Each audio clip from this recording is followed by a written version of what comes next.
Assalamualaikum dan hai. Bersama Cikgu Zam di BioTube, kita akan belajar biologi tingkatan 4 bab 3, iaitu pergerakan bahan merentasi membran plasma. Kita akan belajar subtopik 3.3, pergerakan bahan merentasi membran plasma dalam organisma hidup, bahagian yang ketiga. Berikut merupakan standard pembelajaran yang seharusnya dicapai oleh setiap orang pelajar di akhir sesi pembelajaran ini. Cikgu harap anak-anak murid cikgu masih ingat lagi konsep perbandingan yang kita lakukan terhadap larutan yang mewujudkan istilah larutan hipotonik, larutan isotonik dan larutan hypotonik. Hari ini kita akan lihat apakah yang akan berlaku kepada sesuatu sel, sama ada sel haiwan ataupun sel tumbuhan yang kita rendam dalam larutan yang bersifat hipotonik, yang bersifat hypertonik dan yang bersifat isotonik.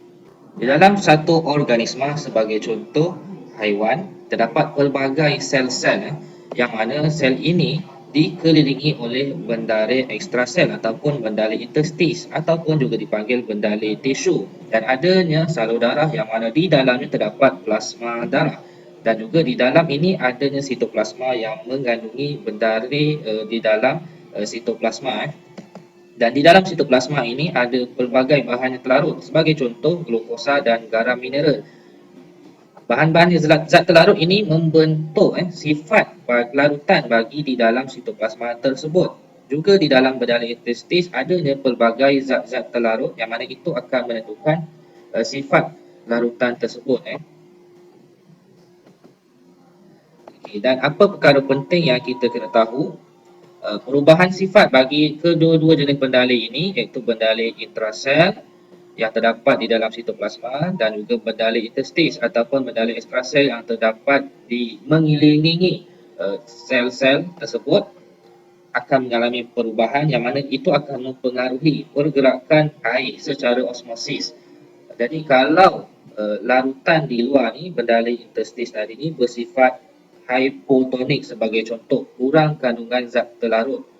Manakala di dalam sitoplasma tinggi kandungan zat terlarut. Jadi di luar ni adalah larutan bendalai interstis ni bersifat hipotonik terhadap bendalai yang terdapat dalam sitoplasma. Jadi itu akan mempengaruhi pergerakan air secara osmosis. Ini yang kita akan lihat. Apa yang akan berlaku bagi sel tumbuhan dan juga sel haiwan yang kita rendamkan di dalam larutan isotonik. Okey, kita boleh jelaskan menggunakan teknik Laos bagi memudahkan murid-murid ataupun pelajar mempelajari cara nak menerangkan kesan larutan tersebut terhadap sel haiwan dan juga sel tumbuhan. Yang pertama sekali L. L merujuk kepada larutan. Jadi kita kena declare larutan yang kita rendamkan sel haiwan ataupun sel tumbuhan tersebut, larutan bersifat isotonik terhadap sel. Poin kedua, A. A merujuk kepada molekul air meresap keluar dan masuk ke dalam sel haiwan ataupun sel tumbuhan pada kadar yang sama ataupun tiada pergerakan bersih air merentasi membran plasma. Kita lihat dalam gambar ini adalah sel tumbuhan. Anak panah berwarna kuning ini merujuk kepada pergerakan molekul air masuk ke dalam sel tumbuhan ini secara osmosis, dan anak panah berwarna hijau ini merujuk kepada pergerakan molekul air meresap keluar daripada sel tumbuhan secara osmosis, dan ini berlaku pada kadar yang seimbang, sama juga bagi sel haiwan, merujuk kepada sel darah merah. O itu adalah secara osmosis dan S ni adalah merujuk kepada shape, apa yang terjadi kepada bentuk sel tersebut. Ingat, untuk larutan yang bersifat isotonik, dia akan memberikan kesan yang hampir tiada kesan kepada sel haiwan kerana sel haiwan mengalami bentuk yang sama, tiada perubahan bentuk normal, bentuk kekal. Sel tumbuhan pula dia berada dalam keadaan yang klasik kerana dia memiliki kandungan molekul air yang seimbang.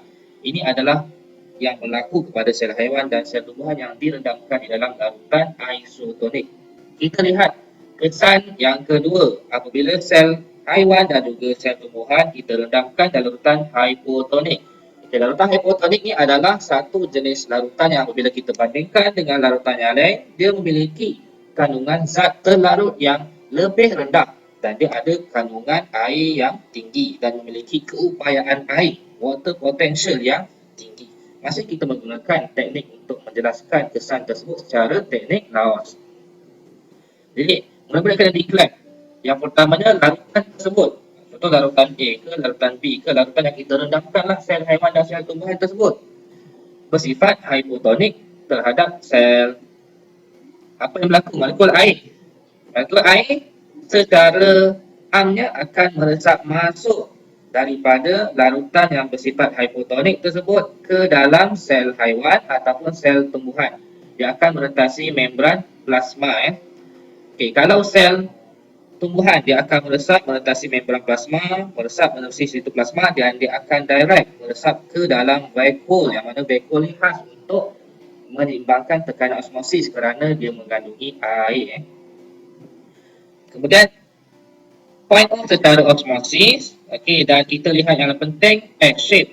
Apa yang akan berlaku pada sel haiwan? Sel haiwan akan mengalami keadaan pengembangan sehingga menyebabkan sel haiwan tersebut, sebagai contoh sel darah merah ini, meletus. Kerana apa? Kerana membran plasma bagi sel darah merah ini adalah terlalu nipis untuk menahan tekanan osmosis yang terhasil akibat daripada pergerakan osmosis air daripada larutan hipotonik ke dalam sel haiwan tersebut. Sel darah merah ataupun sel haiwan ini mengalami keadaan yang dipanggil sebagai hemolysis. Manakala sel tumbuhan akan mengalami keadaan yang segar, dia mengandungi kandungan air yang sangat tinggi. Macam mana kita menerangkan? Kita kena menerangkan vakuole sel tumbuhan mengembang sehingga maksimum dan dia akan menolak. Nanti kita lihat kandungan air yang meresap masuk ke dalam sel tumbuhan tadi ni akan masuk ke dalam vakuole dan menyebabkan vakuole tadi mengembang ke maksimum dan dia akan menolak. Menolak siapa? Sitoplasma. Sitoplasma ditolak untuk menghampiri ke dinding sel. Bukan sahaja sitoplasma, membran plasma turut terlibat. Dia akan ditolak sehingga ke dinding sel. Perbezaannya, sel tumbuhan tidak akan meletus. Kerana apa? Kerana dinding sel ini adalah terbina daripada gentian selulosa, yang mana tegar dan kuat, dia boleh menahan tekanan osmosis yang terhasil daripada pergerakan osmosis masuk ke dalam sel tumbuhan tersebut. Bagaimana penerangan bagi kesan larutan hipertonik terhadap sel tumbuhan dan sel haiwan? Kita masih lagi menggunakan teknik Laos. L.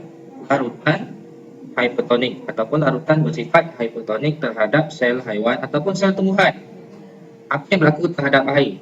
Molekul air meresap keluar daripada sitoplasma sel haiwan dan daripada vakuole sel tumbuhan. Soalannya, kenapa molekul air meresap keluar?